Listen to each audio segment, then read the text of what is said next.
आपका मतलब है कि मैं जो चाहूँ खा नहीं सकता। अगर आपको अल्सरट्यूब कोलाइट्स है तो नहीं खा सकते। अस्सलाम अलैकुम, सबको खुश आमदीद। मैं डॉक्टर चानो दसरी हूँ। मैं अपने क्लाइंट्स को माइंड गट्टामोनेट मेथड के जरिए उनकी कुव्वत मुदाफ़ियत में सोजिश और निज़ाम हाजमा की खराबियों को हल करने में मदद करता हूँ। ये क्लिनिकल तरीक़ाकार हज़ारों मरीजों को उनकी अलामात दूर करने में मदद दे चुका है, कुछ को तो सिर्फ 6 हफ्तों में बगैर किसी पेचीदा महंगे इलाज के। इस वीडियो में मैं आपको बिल्कुल बताऊंगा कि अल्सरट्यूब कोलाइट्स में किन खानों से परहेज करना चाहिए। सोजिश को तेजी से कम करने के लिए मैं कुछ साइंसी तहकीक का जायजा लूंगा और तफसील से बताऊंगा कि मेरे मरीज अपनी अलामात को दूर करने के लिए अपनी खुराक को कैसे बेहतर बनाते हैं। ये मवाद जो आप अभी देखने वाले हैं बराह रास्त मेरी माइंड गट्टामोनेट अकेडमी से लिया गया है, जहां अब जैसे लोगों ने सीखा कि अपनी अल्सरट्यूब कोलाइट्स की अलामात को हमेशा के लिए कैसे शिकस्त देनी है, चाहे तशखीस वाज़ेह ना भी हो। मैं ये कहना चाहूँगा कि हर इंसान मुख्तलिफ है और ये जानने के लिए कि आपका जिस्म कुन चीज़ों को बर्दाश्त कर सकता है और कुन को नहीं, एक फूड जर्नल रखना बहुत मददगार साबित होता है। खाने पीने की चीज़ों और अलामात की निगरानी करना अल्सरट्यूब कोलाइट्स की शिद्दत को ट्रैक करने के लिए बहुत अहम है। अब आप कारा और माई फिटनेस पैल जैसी ऐप्स भी इस्तेमाल कर सकते हैं ताकि वक्त के साथ अपनी पेशरफ्त देख सके। मेरे तजर्बे में कई सालों की प्रैक्टिस के दौरान कुछ मखसूस ग़िज़ाएँ बार बार मेरे क्लाइंट्स में बतौर टारगेट सामने आती रही हैं और मैं चाहता हूँ कि इनमें से कुछ आपके साथ शेयर करूँ ताकि आप भी बाखबर रहें।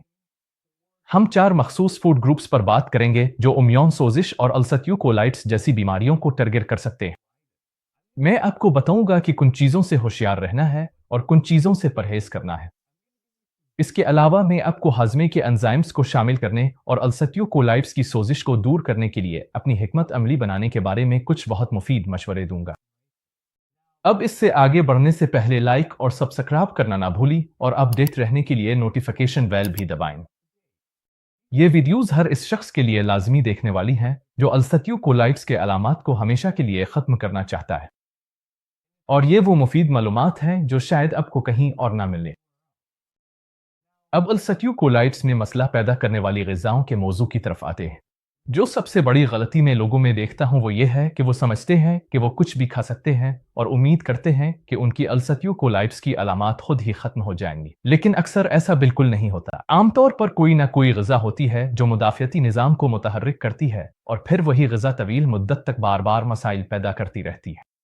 इसीलिए ये बहुत ज़रूरी है कि आप एक फूड डायरी रखें और इसे बाकायदगी से देखें ताकि आप जान सकें कि कहाँ गलती हो रही है। ये देखकर हैरत होती है कि अगर आप सिर्फ तवज्जो दें तो कितने मसाइल आसानी से बचाए जा सकते हैं। और आप सोच रहे होंगे कि आखिर अल्सरट्यूब कोलाइट्स के लिए ये मसला पैदा करने वाली ग़िज़ाएँ कौन सी हैं। अब जैसा कि मैंने पहले कहा, हर शख्स मुख्तलिफ होता है, लेकिन चंद साल पहले शाये होने वाले इस तहकीकी मजमून के मुताबिक आंतों के माहौल में तब्दीली का अल्सरट्यूब कोलाइट्स में पाई जाने वाली सोजिश से गहरा ताल्लुक है। अब आपको इस पर हैरान नहीं होना चाहिए क्योंकि आपके मुदाफ़ियती निज़ाम का तकरीबन 70 से 80% हिस्सा आपकी आंतों में मौजूद होता है। तो जब आपको अल्सरट्यूब कोलाइट्स जैसी कोई मुदाफ़ियती बीमारी हो तो आपको देखना चाहिए कि आपकी आंतों में क्या मसला है। कुछ ग़िज़ाएँ जब सही तरह हज़म नहीं होती तो वो मुदाफ़ियती निज़ाम का शदीद रद्द अमल पैदा कर सकती हैं। अक्सर औकात सोजिश आंतों में ही शुरू होती है, इसलिए सोजिश को ठीक करने के लिए आपको अपनी आंतों को भी ठीक करना होगा। इससे पहले कि हम बात करें कि कैसे शुरू करना है, अगर आप अल्सरट्यूब कोलाइट्स के लिए अपनी आंतों को सेहतमंद बनाने में संजीदा है और तेज़ी से नताइज हासिल करना चाहते हैं, तो मेरी तैयार करदा एक मुफ्त ट्रेनिंग देखें जिसमें मैं आपको वो हिकमत अमलियाँ बताता हूँ जिन्होंने मेरे क्लाइंट्स को अल्सरट्यूब कोलाइट्स के साथ 6 हफ्तों में कामयाबी हासिल करने में मदद दी। आप इस ट्रेनिंग तक वीडियो के नीचे दिए गए लिंक से रसाई हासिल कर सकते हैं और मुझे यकीन है कि ये आपके लिए फ़ायदेमंद साबित होगी। ये लिंक एक सफ़े पर ले जाएगा जहां आप अपना ईमेल दर्ज करेंगे ताकि मुफ्त ट्रेनिंग मिल सके। वहां आपको हर वो चीज़ मिल जाएगी जो आपको जानने की ज़रूरत है, जिसमें एक मुफ्त गाइड भी शामिल है जिसमें मखसूस ग़िज़ाई तजावीज़ और बेशुमार मददगार केस स्टडीज़ हैं, इन लोगों की जो बिल्कुल आपकी तरह अपनी बीमारी को हमेशा के लिए रिवर्स करके अब सेहतमंद हैं।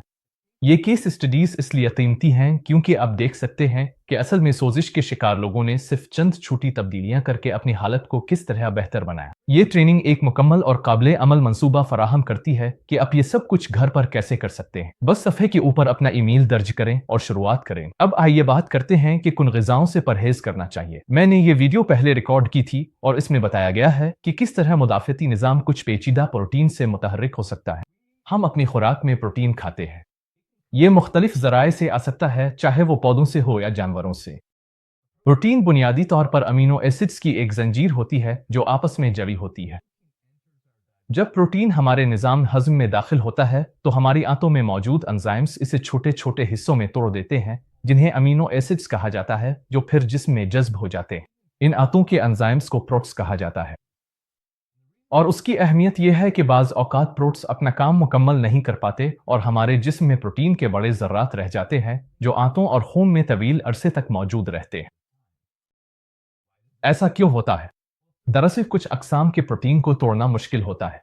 اس کے علاوہ ہو سکتا ہے کہ پروٹس کی مقدار اتنی نہ ہو کہ وہ پروٹین کو مکمل طور پر توڑ سکے۔ پروٹس انزائمز ہمارے جسم میں بنتے ہیں، لیکن یہ بہت سی اقسام کے پودوں میں بھی پائے جاتے ہیں۔ جیسا کہ آپ پہلے ہی جانتے ہیں، آنت اصل میں ایک بہت بڑا مدافعتی عضو ہے۔ تو یہ ادھورے ہضم شدہ پروٹین غیر ملکی خطرے کے طور پر شناخت ہوتے ہیں اور مدافعتی رد عمل پیدا کرتے ہیں۔ بنیادی طور پر جسم یہ سمجھتا ہے کہ یہ بڑے غیر ہضم شدہ پروٹین اس پر حملہ کر رہے ہیں، اس لیے یہ بہت سی مدافعتی کیمیکلز خارج کرتا ہے جو سوزش کا باعث بنتے ہیں، اور یہ ایک مسئلہ بن سکتا ہے۔ آئیے میں آپ کو کچھ مثالیں دیتا ہوں۔ گائے کے سیرم اینٹی باڈیز اور خود کار مدافعتی بیماری۔ اس حوالے سے کچھ بہت مشہور مطالعات کی گئی ہیں۔ انسانی جسم کا گائے کے گوشت اور گائے کے دودھ پر رد عمل۔ بہت سے لوگوں میں گائے کے سیرم پروٹین مکمل طور پر نہیں ٹوٹتے اور لوگ اینٹی باڈیز بنا لیتے ہیں۔ یہ اینٹی باڈیز مدافعتی بیماری میں 10 گنا زیادہ عام ہوتی ہے۔ کیسین اور وے۔ بہت سے لوگ دودھ کے پروٹین میں موجود کیسین کو ہضم نہیں کر پاتے۔ کچھ لوگوں کو خود وے سے بھی مسئلہ ہوتا ہے۔ اگر آپ مدافعتی سوزش کا سامنا کر رہے ہیں تو بہتر ہے کہ کیسین سے مکمل طور پر پرہیز کریں، اور غالباً زیادہ تر وے مصنوعات سے بھی۔ اس میں ڈیری، دودھ اور پنیر شامل ہیں۔ اپنا پروٹین پاؤڈر بھی چیک کریں تاکہ یہ یقینی بن سکے کہ یہ آپ کے لیے مسئلہ پیدا نہیں کر رہا۔ میں پودوں پر مبنی پروٹین کو ترجیح دیتا ہوں، لیکن اگر آپ وہ استعمال کرنے کا فیصلہ کرتے ہیں تو میں وہ آئسولیٹ کی سفارش کروں گا، نہ کہ وہ کنسنٹریٹ کی، جس میں تھوڑی مقدار میں کیسین موجود ہوتا ہے۔ اس معاملے میں فرد با فرد فرق ہو سکتا ہے، اس لیے اگر آپ ابھی شروعات کر رہے ہیں تو بہتر ہے کہ اسے مکمل طور پر پرہیز کریں۔